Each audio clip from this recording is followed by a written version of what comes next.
What's up, everyone? This is Minnesota Mike back with you for another video. This is another one in my vlog series that I do through the Memphis Songwriters Association in conjunction with the blog that I write for them, talking all about songwriting and what has worked for various artists over the course of a handful of years, whether those songs have been hits or not.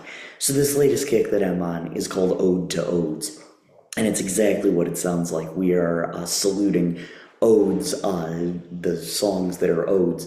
And thus far, we have looked at the songs Vanessa by Cara's Flowers, the precursor to Maroon 5, and the traditional Irish tune Danny Boy. We looked at the Irish tenors version, but it's been done countless times. And just a terrific song. So those two songs, which we looked at last week, were odes to people, and now we are going to continue taking a look at odes to concepts. This week, we talked about the song "Oh Love" by Brad Paisley and Carrie Underwood, and now we are going to finish up by talking about the song "Rock and Roll" by Starring Micey, Memphis's own Starring Micey, might I add. So a little bit of background: when I came up with the idea for this particular blog and vlog kick, I had something very specific but somewhat inexplicable in my mind for what an ode was. Sure, there's Ode to Billy Joe, but for some reason it's stuck in my mind that to be an ode, it must include the word "oh" or something sounding similar somewhere in the lyrics, paying tribute to a person or a concept, maybe a place. And I immediately thought of Idaho by Josh Ritter, but it was kind of doing the opposite of paying tribute. So then I went to Rock and Roll by, like I said, Memphis's own Starring Micey, which has a similar vibe. Shout out to Josh Cosby, one of the band members, for giving me some background information on the writing and composing of this song, and for completing the seemingly intangible definition I had in my head of what an ode truly is. So lyrically and melodically, this song is sung from the perspective of someone who wants to make it as a musician, having the same aspirations as the narrator previously discussed in cover of the Rolling Stone, right? So same ambitions as that particular narrator. So they have the desire to travel the world, be a superstar, buy my mama a new house and car with that old rock and roll. The second verse references the influences of Leonard Skinner, Bob Dylan, and Chuck Berry, among others. Wanting to be like those influences, the narrator says he had a dream last night that he was singing on stage and everyone in the crowd was singing along. In talking with Josh, he said the song started off with a G chord that he was messing around with in the studio, which he followed up with an A minor and another G. The song is written in G major, so this is a 1-2 progression.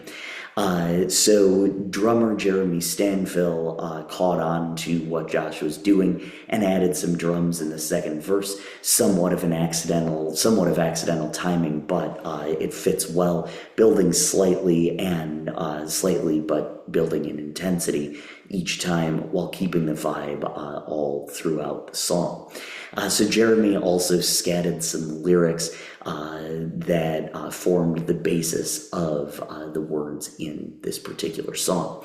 So according to Josh, the rest of the band wasn't really vibing with the tune, but eventually, as he put it, got some sort of Stockholm syndrome and helped him out with the rest of it to get it out of Josh's head and never to be heard again. Then they ended up adding a C, G, A minor, C, and D progression for the refrain, the 4, the 1, the 2, the 4, and the 5 chords, and a solo which gets played over the verse. Something clicked, and although it took a few years after writing it, which happened on tour, it's now a staple of their live shows. Excuse me. Instrumentally, the song uses acoustic guitar and electric guitar as well as bass and drums. To me, the beauty of this particular song is in its simplicity. I mentioned the cover of the Rolling Stone, and Boston's rock and roll band also comes to mind as songs that talk about the hard living of a rock and roll musician. But in this tune, the reason why it's an ode is that it pays tribute to the masters of the genre, always focusing on the beauty of the music rather than the perks that come with it, although, of course, buying your mom a new house sauce is certainly a perk. It never gets too big for itself, even with the guitar solo toward the end, because that solo complements the simplicity rather than shredding your face off with how loud it is. So structurally, the song uses a verse-refrain, solo-refrain structure. Solo verse-refrain structure, I should say. The beauty of this song's structure is in the fact that it's a story, but one that doesn't necessarily have a conclusion. It talks about the goals in the first verse, such as buying his mom a new house, his influences in the second verse, and a dream about being on stage with everyone singing along in the last verse. But it doesn't say, oh, hey, I was able to buy my mom a house. So really the whole thing is about the dream, even though only the last verse explicitly used the word dream. The beauty is in the journey, in the process of making it, rather than what the narrator is going to do when he does make it, which allows the lyrics and melody to complement each other, and for the melody to be as calm as it is, because there's no urgency in that particular journey. One of my other favorite Star and Micey songs is I Can't Wait, which is terrific to bob your head to, while this song is perfect to just get lost in. It's simply gorgeous. So rock and roll is linked below. Josh wanted you to hear the rehearsal recording, and it's much different than the studio version. Capturing the rawness of the process. So I will get that in there for you, and you can take a listen to that. If you, for some reason, cannot access it, make sure that you check out my blog and know that it is on there, and you can listen below. Just click on that and hear the original version, not the one that wound up on the album.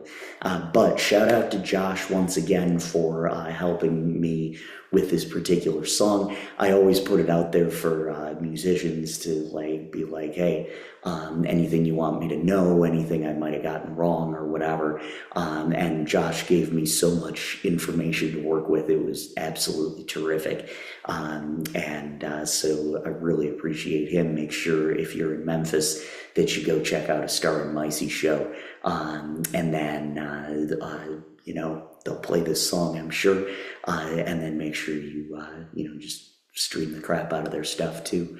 Regardless, because they are a great local Memphis band. But I'm Minnesota Mike. Thank you so much, and make sure you check out all my other vlogs and all my other blogs on the Memphis Songwriters Association website. Thank you so much.